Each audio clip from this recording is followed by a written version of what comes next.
შენ ცხოვრებაში შესაძლოა არის შენ ცხოვრებაში ადამიანი, ვისთანაც თავს გრძნობ ძალიან კომფორტულად და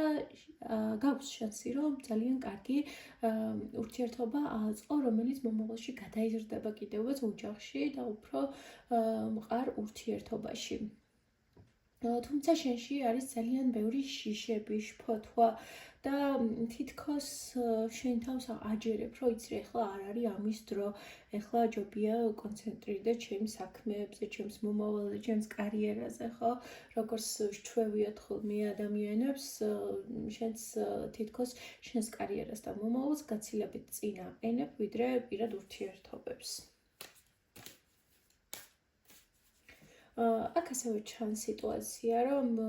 მიუხედავად იმისა, რომ ხარ მთვარის არკანში და თითქოს ბოლომდე ვერ იაზრებ ყველაფერს ახლა რა ხდება შენს გარშემო და შენს ცხოვრებაში, მაინც ვცდილობ გამოიჩინო დაკვირვება ამ ყველაფერზე და ბევრად უფრო ცნობიერი ხარ ამ ქაოსშიც კი, ვიდრე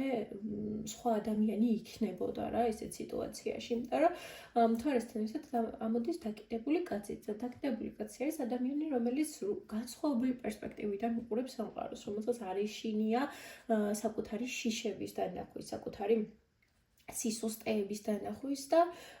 რომელიც მთლიანად აცნობიერებს თავის ბნელ მხარეს და იღებს, ხო? აქ უფრო მაგთან კავშირში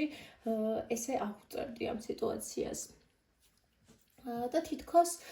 შენ ცდილობ რაღაც შენს ცხოვრებაზე იყო ორიენტირებული, შენს მომავალზე და აი თითქოს არ ანიჭებ იმ ხელმძღვანელობას ამ ადამიანს, რომელიც ახლა შენ ცხოვრებაში შემოვიდა, რომ კი არის, მაგრამ რა დროს ეს იყო ეხლა თითქოს ესეთი განცდაც გაქვს რა. მაგრამ თან ეს ადამიანი გიხმის ძალიან დიდ კომფორტს და ძალიან ბედნიერად ხარ მასთან და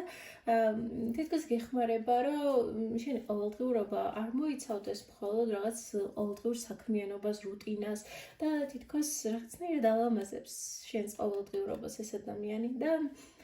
ძალიან დიდ კომფორტს გიხმის. მოდი ვნახოთ რა იქნება მომდევნო 3 თვის განმავლობაში შენს პირად ცხოვრებაში.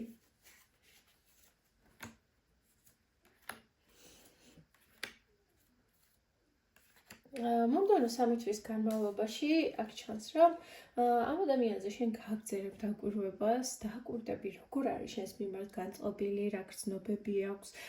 დააკვირდები რამდენად იჩენს ინიციატივას, რამდენად რომანტიულია შენთან მიმართებაში და